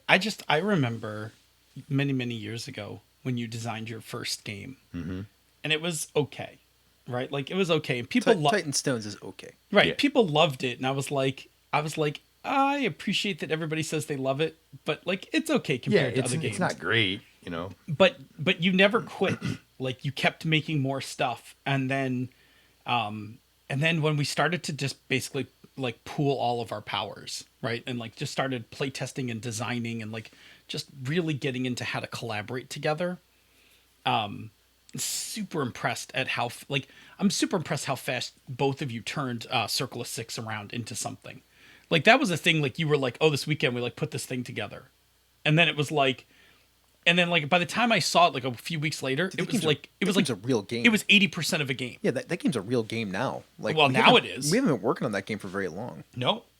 I mean, Relic Hunters we worked on for damn near forever. Yeah. And I assure you folks on the show that when we sell Relic Hunters, we're going to do a whole episode to talk about the design arc of that game God, because do we have to? Because I don't really want to. I'm going to take that night off. Okay, I'm reliving that nightmare. and there are a lot of good lessons in there. I mean, we killed a lot of darlings. Oh yeah. There's, I I don't mean, even there's a remember closet what that full game- of darlings. Remember that thing where I don't remember everything? Like Yeah. I can't remember I'll stuff. jog your memory. Ugh. I know the history of that game. Ugh. Hey, it's a shining achievement to the fact that we chased a certain design goal and we got there, and the end result looks nothing like where we started. Yeah, I'm also just happy that I played it. I've played it like 4 times in the last like 4 days, and I still like playing it. Like, Yeah. Yes. that's a good sign. Yes. Anyway, loop it back around to Chris. Yeah. Okay, Chris. Maybe we should just go to the end of the. Maybe we should just go to the next thing in the show since we've We've all touched on something. since we've been talking. Okay, for, that's fine. Yeah, our let's do show's the running next long. thing. All right, let's talk about it real quick. I jammed this in. Oh, you added? I did. I jammed. No one noticed while I edited the show notes. Yeah, I noticed. That's why I'm moving this along. Chris, give me a reason. Not that we're dishing on Gen Con, but over the years we've always talked about reasons why to go to Gen Con. Compare and contrast something about Gen Con and Origins. Gen Con is for the glitz and the glamour. Origins is for hanging out with your friends. Yeah, I'm going to echo the same sentiment, and that is, While still having a Gen Con-esque experience. yeah, I'm going to echo that same sentiment. Depending on what your goals are for going to a con. So if your goals for a con are to see shiny new stuff, or play in like the biggest epic, or Oh no, because I mean, if you're a D&D fan, you still get a lot at Origins. look, the D&D Open is at Origins. They don't do that at Gen Con. Oh, okay. Like So usually the D&D Open premieres at Origins oh, okay. So if you're a D&D fan, because WotC doesn't go to Gen Con anymore. right? So if you're a D&D fan, you want to go to Origins. It seems like it's going to be their biggest show of Okay. the year most of the time. Sweet. Okay. But I'll echo the same thing. Like the thing that I like about Gen Con when I go to Gen Con is that it's the hustle, the bustle, it's the ridiculousness of the size of it. Like the con floor is obscenely large. Now, I will tell you that last year my con floor experience consisted of 3 booths. I went to Chessex, I went to IPR, and I went to IDGN. And that encompasses like every game I play. So the vast majority of that floor is no longer a thing for me. See, I like playing. I like to play in demo board games. I do it a lot actually. So if you play demo board games, you can have that experience at both Origins and Gen Con. correct, And In that's fact, you can not a have- problem. You can have actually a better experience, in my opinion, at Gen Con doing that. Well, because a lot more companies show up. Yeah, and I mean it'll be harder to sometimes get demos because there's so many freaking people. Right, but the hardcore board game companies do both. Like Stephen Bonacore was at Origins. He will be there. ILO was at Origins. Uh-huh. They'll be at Gen Con. Yep. Like you're not gonna miss those. I mean, Asmodee had stuff there from a bunch of people. I Right. didn't see Plaid Hat though. I didn't see Plaid Hat, Smirk, and Dagger. I saw. I mean, they were there. Yeah. Although I also didn't go into the board game room. Sometimes a lot of those companies stay in the board game room. They don't have to go to the dealer's floor. You know, they can go in the board game room. It's one freaking game I wanted to play at Origins, and I kept trying to play it, and I couldn't get a seat at it. Which was? This game called Clank. Oh, I heard a lot of good things about it. I mean, I was just hawking the freaking I watched it played Renegade for table? a bit, and I was like, It's called an adventure deck super building game. complex. I like super Yeah, complex games, yeah. Bob. Like I like Euros and heavy things. It looked like it might be fun, but it was one of those ones where it's like, okay, this is gonna take a lot to get learn, all the but I'm- pieces figured but I'm out. cool with that. And then I saw the price tag on the game, and I said, not for me this time it around. 50? It was 60. 60. Yeah. It's not bad. So anyway, depending on what your goals are, if your goals are to see hot new things, to hustle and bustle, to see to have like a ridiculous number of games that you probably can't get into, because that's always been my experience about registering for games at Gen Con, etc. Then go to Gen Con. You know, if you like a lot of people and a lot of noise, and I'm not bagging on that. I mean, like, there's an excitement that comes with 65,000 people. Oh man, I actually really enjoy the craziness of Gen Con. It's a thing for me, but I like huge crowds and I like that stuff. I will say this. I will say for Origins, if your goal is to hang out with people you know, to play games with those people, and to talk about stuff, I don't think you can beat Origins. Yeah. Like It's a lot more personal. Also, most of the people that you would, if you were a game designer or a writer or an editor or whatever, it is a much better place to be like, can we have a conversation? Can we have a meeting? So, is there a time? so this is the thing that I've reached, and I'm aware of this. When I was younger, I went to Gen Con for all of the things that we talked about. Mm-hmm. As I have now kind of transitioned from gamer to designer, like the thing that I really like to do at cons is I want to play games. I want to play games with designers. I want to sit and talk with designers, potentially either find jobs or find people to collaborate with, etc. And you can't do that at Gen Con. Mm-hmm. You just can't. Like everybody's hustling, everybody's exhausted. You just can't. You totally can do it at Origins, and then you can do it at those like smaller cons, which is like why like Metatopia is like so appealing to me. Yeah. Right. And why Dreamation was so much fun because Everything happens at the bar after hours. the concentration of designers and stuff like that is super high. Mm-hmm. Yeah. Anyway, so yeah, I mean, I noticed that for me. Like, I'm noticing a shift in what I want out of a long game convention, Mm-hmm.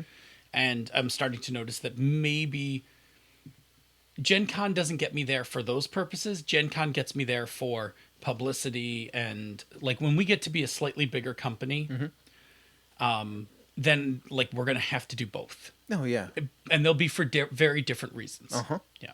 Okay. because we'll be working at Gen Con, and yeah. we'll be working in a different way at Origins. Networking. We'll be networking and also entertaining because we are. Hi everybody, we're entertainers. At least We're they here tell to us that. entertain you, our listeners. How about you, Bob?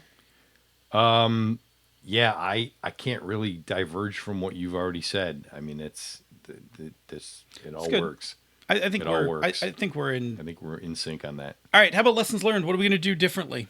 We're going to plan Origins like we plan Gen Con. Yeah.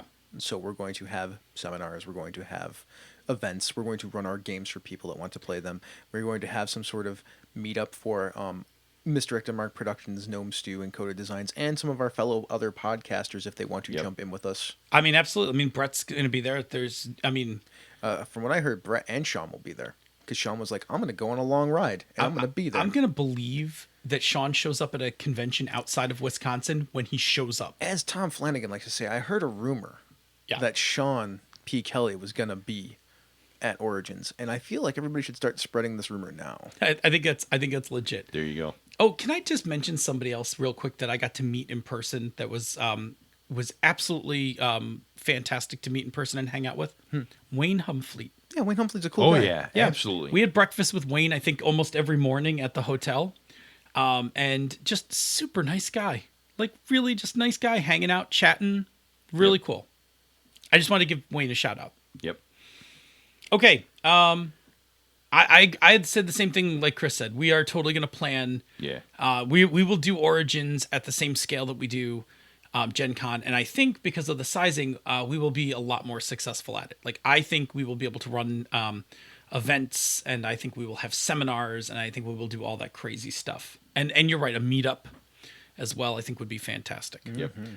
Robert, I need to slow down.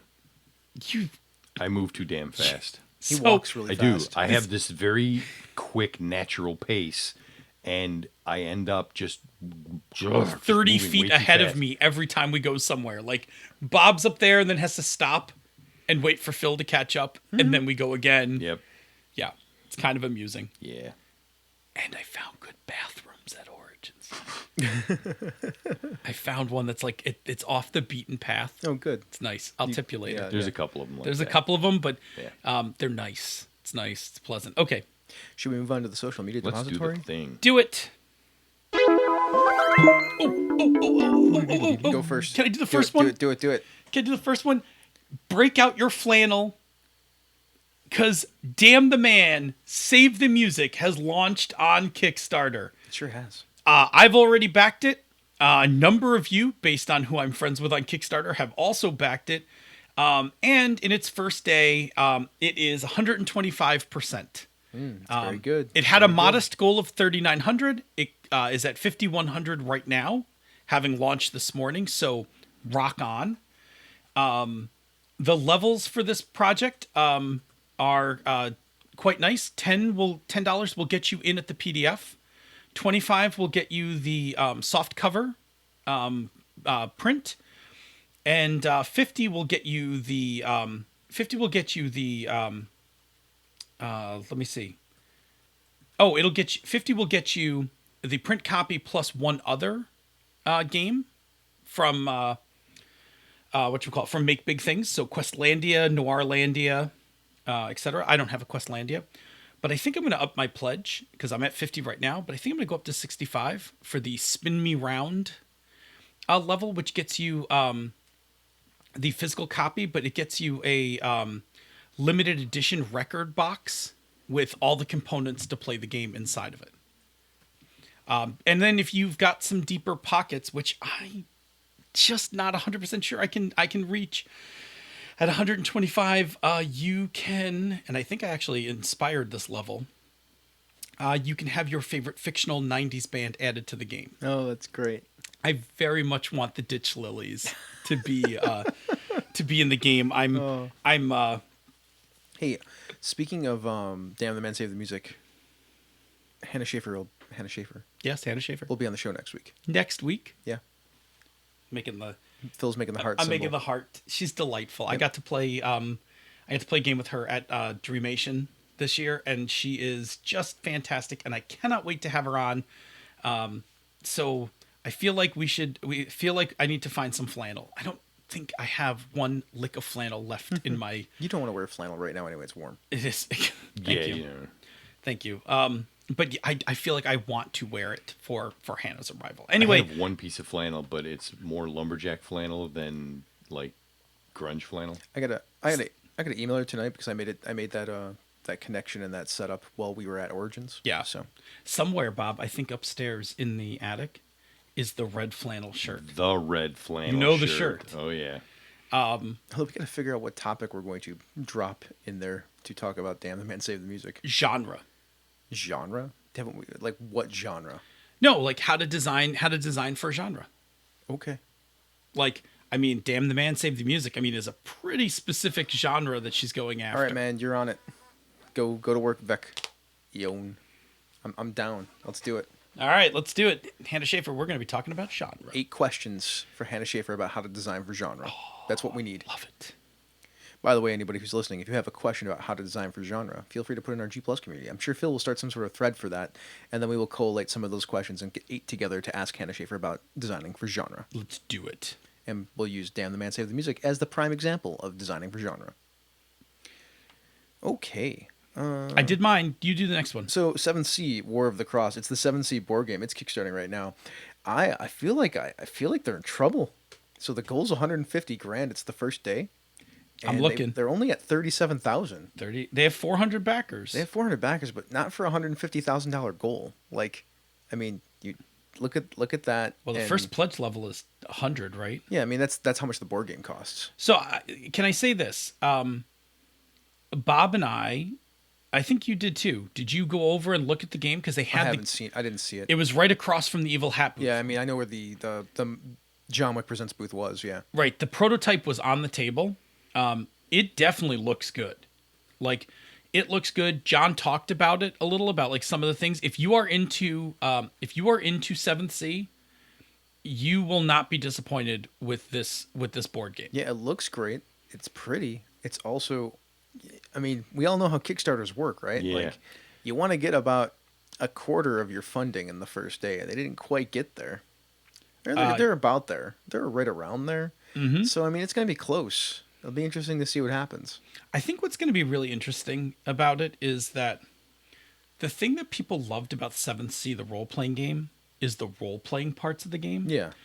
And now you're pitching a board game to a pretty hardcore group of role players. And while we know, but no, you know this and I know this, like there's a lot of overlap, but not always. Now, Jackie, Ovi the Jackal, is in the chat room talking about how it hits all the rails, and he's right. I looked at the Kickstarter. I've been looking at the rules. Like, this is the perfect 7th Sea board game. It's all about heroes and countries fighting for political supremacy, and there's all that stuff going on. There's event cards. There's like this cool bidding Like you can spend Oh. your resources to do things, but if you save some, you can buy these event cards, which are very powerful at the end. If you have enough resources left, it's a really clever board game. It looks like a clever I board heard game. this great, and I don't know which character it was for. It might be Captain Jane. Maybe I forget who. I forget what it was. It was such a great mechanic about the bidding thing, but it was essentially like on a tie, like she just takes everybody's money, and doesn't like she just double crosses everyone. Yeah. Anyway, I heard a couple things about it. John showed it to us, and we were right there at the table when he was showing like Rob and stuff like that. I mean, I think if you like 7th Sea, I think you're going to be pleased with this board game. Yeah, so Motu Snow, he's in the chat room, and he's talking about how there are too many amazing board games coming out right now, and it's just another board game Kickstarter, and it's expensive.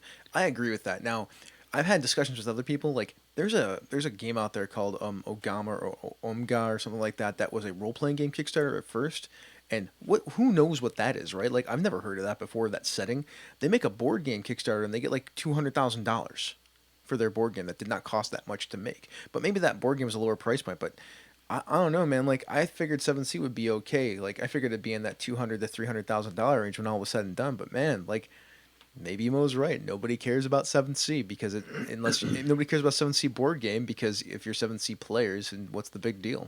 Well, and again, and this is the thing I'd be interested in is in Kickstarter metrics, what type of gamer backs board games? Like, I'm betting primarily board gamers back board games. I don't think I'm wrong on this. Like, I know there's an overlap, right? I know that board gamers and role players overlap, but I also know that there are people who are primarily board gamers who role play a little. There are board gamers who don't role play at all. There are role players who board game a little. There are role players who don't board game at all. I'm very curious to who the population is that primarily backs board game Kickstarters. Yeah. So the interesting thing is like it's a role playing game, right? But it was also a fairly popular card game. Like they had a card game that went along with it, at one point Which in time. only would add to my other piece of like, because that's almost its own separate circle in the Venn diagram. Yeah, and But I think and Mo's onto what I'm trying to hint at is if you're not into role playing at all, then 7th Sea isn't a big draw for you I'm with as a you. board gamer. Yeah, I'm right? with you. Like I see, I can guess why it's not working, but I've had conversations with people who are like it's exactly the opposite. I'm like, well, this proves that's wrong. Like nobody cares because it's the property doesn't matter. It'll be interesting. It'll be interesting to see how this progresses. I mean, obviously, I hope John Wick Productions does a good job. I mean, I know they're going to do a good job. I hope it goes well for them. But I agree with you. Like, I mean, there are certain metrics you want to hit in your opening day of your Kickstarter. This one is a little on the thinner side. Yeah, it is, and I mean, I don't really care honestly one way or another. Like I just think it's just another thing to pay attention to. That's all. No, For I people who I just think it's important to watch this stuff. And because it feels like they're trying to put the board game on the back of the role playing game Kickstarter. not trying. They are exactly and putting the board that game was on not the the back. right marketing strategy to pull on, because Mo's right. Like, what does 7th Sea mean? Like, I don't know what it means. I mean, I know what it means because I know the game, right? Like, Right. But here's the good part, right? Rather than them just taking some of the vast 7th Sea money and being like, we're going to make a board game and then losing it, this is much better. If this doesn't kick, oh yeah, then they just lost whatever they invested in to do the rules prototype, development and which all that good is- stuff, which is some money, but it's not. It's not what they would have sunk building Yeah. the game and having it sit in shelves. Absolutely. Yeah. So it's a good strategy. Like, is there a market? Like, this is a good way to ask. Is there a market for this? It's funny because I feel like Mark Diaz-Truman wouldn't have tried to pull the trigger unless he knew there was a market for it, because he's smart. He's super shrewd. Yeah. So let's see how it goes. Yeah, let's see how it goes. Okay, we'll keep an eye on it and keep you updated. Next one, Schleyscapes. That's an RPG adventure series. So what this is Mike Schley, who does a ton of the maps for like WotC. Like he's done some of the Forgotten Realm maps that you're very fond of and things like that. Ooh, I'm just looking right now. Yeah, he makes these PDF maps that are interactive PDFs. So when you hover over them, there are like little red arrows that pop up on the map, and you click them, and it reveals like the inside of a cottage. And then if you click on the trap door, it reveals the basement area. Come on. Yep, it does. Yep. It's that, right? So I got a preview copy of it. I've been playing around with it. They're really cool. The artwork's also gorgeous. Well, he's an excellent cartographer. He's one Yeah. of the best in the business. In fact, Sean Merwin said on Down with D&D, whenever he gets to write for WotC, if he can ask for Mike Schley to do the maps, he gets Mike Schley to I do can the see maps. why. Yep. He did the Moonshade Isle stuff that Sean worked Oh, on. So he did all okay. that stuff. He's excellent. I would say check it out if you're looking for stuff for your virtual tabletop, or if you just want print copies of this stuff, because there's print copies of it that you can get too. It's already kicked. It's already kicked. He's already hit it, so you're going to get that product. It's really cool stuff. Nice. I'm just gonna. I mean, we're running pretty long. Yeah. I'm just gonna hit two more things real quick. Do it. So last Kickstarter I want to talk about the IGDN Spotlight. So Atlas Anomalia is by Metalweave Games. That is a Kickstarter for a very beautiful book about alternate monster types for your D&D and Pathfinder games. The main book is just a really pretty book. It's in the same line as like the Baby Bestiary 1 and 2. The art inside is just gorgeous. There's things like a panda owlbear or a Arctic displaced snow cat. So, and all the pieces of art are in there for it. And then along with that is a PDF supplement for either 5th edition or Pathfinder that has all the stats for those alternate creatures in it too. So it's not just a pretty book this time with a bunch of like bestiary type stuff, but it's also got stats for your 5th edition or Pathfinder game. Really cool little Kickstarter. It's getting pretty close to being funded. It's nice stuff. Plus, who doesn't want a panda owl bear? There you go. I'm sorry. There's a panda owl bear in this Yeah, product? yeah. It's actually right on the Kickstarter. The image of it. I'm going to look right now. Yeah. Last thing. So Matt McFarlane, he does reviews now and again. Black Hat Matt, they call him at times, and you can find those on RPG.net. And one of the ones that I wanted to kind of talk about a little bit, he did one on Post-Human Pathways. It's by Jason Pitt. And Post-Human Pathways is a small indie game for like 3 players, and it deals with transhumanism. So what do you do when you have everything, it's about transhumanism, sacrifice, and transformation. It takes exactly three players on a journey through the changes and the world of experiences when life-altering technology appears, and asks players to consider how their characters in a particular culture and society in general shift in response to that technology. So you can check out that review. I'll have a link in the show notes, and if you're interested in that game, you should go pick it up. It's pretty cheap over on DriveThruRPG if you like story games about transhumanism. Can I tell you that I often forget how big Matt McFarlane is? Yeah, he's a tall dude, man. He's a big dude, He's man. huge. I shook his hand and I'm not accustomed to people being taller than me often, and it's like, oh, well, hi, like, okay. Oh, by the way, and just looking on Twitter real quick, Origins hit 17,000 unique badges. Oh, there you go. And up to 1,000? turnstile attendance, nearly 59,000. Nice. Yep. So good on them. That was a big. That's like a 2K jump for them in That's 1 pretty year. good. Yeah, that's pretty good. Let's do some Patreon shoutouts before we get out of here. So Kevin Lovecraft, Michael Dinos, Ben Wilson, Toby Sennett, Brandon Barnes is in the chat room, Jesse Edmond, Miko Froelich, Eric Simon, Sean Kelly, not Sean P. Kelly, the other Sean Kelly, Jim McClure, and the old school DM Randy Farmer. Thank you all so much for being our patrons. We greatly appreciate you. It helps us keep doing this and makes us want to do more of it. Yep. Michael Dinos was in the chat room tonight. Oh, too. cool. Michael Dinos, was he the Yep. mic'd up? Yep. Nice, cool. That's awesome. Oh, mic'd up, Mr. Mr. Mic'd. Mic'd. Yeah, Yeah, nice. neat. So let's get out of here. So with that, thank you everyone so much for listening. If you are free Tuesday evenings, 8:45 p.m. Eastern, 6:45 p.m. the Queen's time, you're welcome.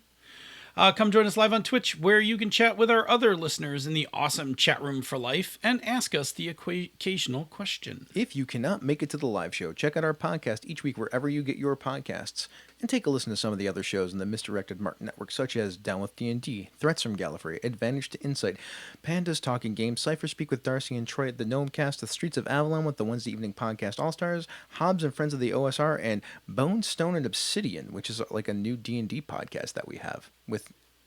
Is that our Dark Sun? Yeah, it's our Dark Sun podcast with Robert Aducci. Saw Robert Aducci several times Yeah. at Origins. There you go. There you go. You can and should also check out some of our brother and sister podcasts. She's a super geek talking tabletop, which I'm going to be editing from now on, so that's kind of neat. The Satanic Panic AP, which we'll be finishing up because I'll probably edit that too. The Knights of the Night, who are back and on fire, playing some Fiasco, and the always amazing Gaming MBS. After you have pre-registered for the show, you can leave us some feedback. You can reach us directly by the old-fashioned email system, Chris at misdirectedmark.com, Woo. Phil at misdirectedmark.com, Over there. Bob at misdirectedmark.com. At the end. Check out our Facebook group. Hit us up on Twitter at misdirectedmark, at DNA Phil, at Robert M. Everson, at The Light 101, Woo. or go to the barcade of our social media empire, our G Plus community. If you like what we do here and other shows in the Misdirected Mark Network, you can support one of our Patreon campaigns.